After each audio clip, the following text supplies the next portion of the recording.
Assalamualaikum warahmatullahi wabarakatuh. Perkenalkan, nama saya Muhammad Nur Kamil.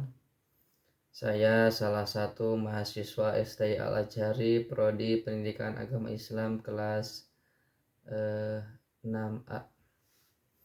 Alhamdulillah, pada pagi hari ini saya akan mereview jurnal yang berjudul tentang manajemen sekolah dalam peningkatan mutu pendidikan pada SDN Dayah Guci Kabupaten PD. Yang mana tugas ini merupakan salah satu tugas mata kuliah leadership yang didoseni oleh guru saya, yaitu Dr. Haji Rudi. Yang mana yang pertama itu abstrak.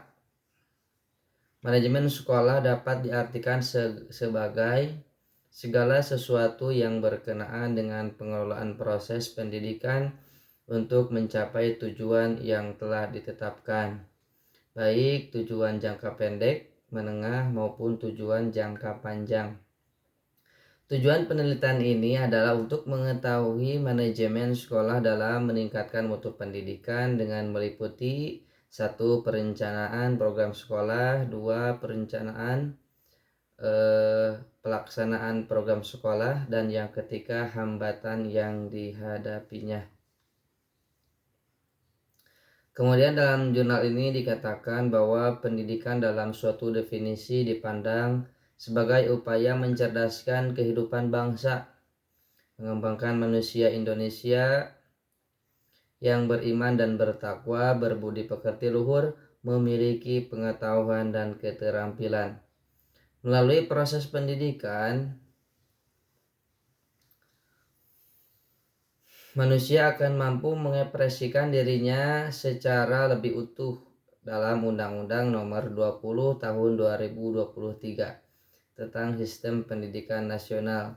Dirumuskan tujuan pendidikan nasional yaitu berkembangnya potensi peserta didik agar menjadi manusia beriman, bertakwa kepada Tuhan Yang Maha Esa, berakhlak mulia, berilmu, cakap, kreatif, mandiri, dan menjadi warga negara yang demokratis serta bertanggung jawab. Nah, kemudian dalam jurnal ini dikatakan ada konsep manajemen sekolah. Manajemen dalam arti luas adalah perencanaan, pelaksanaan, dan pengawasan sumber daya organisasi untuk mencapai tujuan secara efektif dan efisien. Sedangkan manajemen dalam arti sempit adalah manajemen sekolah atau madrasah yang meliputi perencanaan program sekolah atau madrasah, pelaksanaan program sekolah atau madrasah, kepemimpinan sekolah atau madrasah, pengawas atau evaluasi, dan sistem informasi sekolah atau madrasah.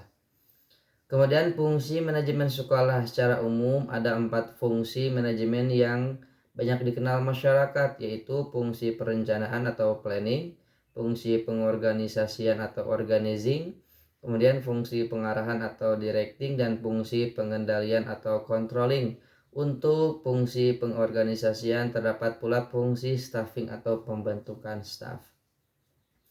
Yang ketiga, garapan manajemen sekolah. Manajemen pendidikan adalah bagian dari proses manajemen sekolah karena merujuk pada penataan sumber daya manusia, kurikulum, fasilitas, sumber belajar, dan dana, serta upaya mendapat tujuan lembaga sekolah yang dinamis. Kemudian ada peranan kepala sekolah dalam manajemen. Kepala sekolah merupakan jabatan karir di proses seseorang setelah sekian lama menjabat sebagai guru. Seorang diangkat dan dipercaya menduduki jabatan kepala sekolah harus memenuhi kriteria yang disyaratkan untuk jabatan yang dimaksud. Wahjo Sumijo menjelaskan secara sederhana kepala sekolah dapat didefinisikan sebagai seorang tenaga fungsional guru yang diberi tugas tambahan untuk memimpin suatu lembaga atau sekolah di mana diselenggarakan proses belajar mengajar atau tempat di mana terjadi interaksi antara guru yang memberi pelajaran dan murid yang menerima pembelajaran.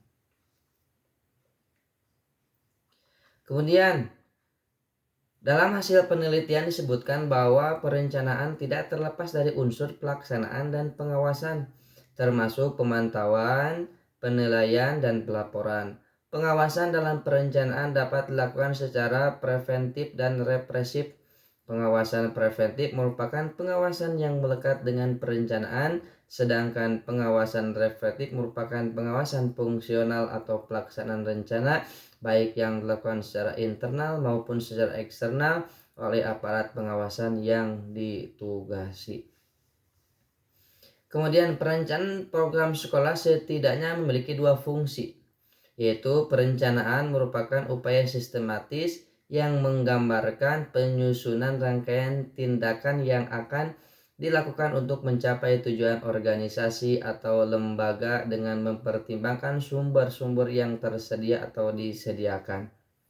Kemudian program sekolah yang terakhir perlengkapan meliputi perbaikan atau rehabilitasi gedung sekolah, kemudian penambahan ruang kelas, perbaikan atau pembuatan pagar pekarangan sekolah.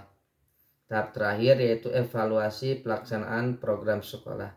Kemudian peran kepala sekolah dalam kaitan manajemen sekolah adalah mengadakan buku-buku bersama dengan pedoman guru. Guru memahami dan menjabarkan tujuan pendidikan yang meliputi tujuan umum, instruksional dan karir, dan tujuan khusus.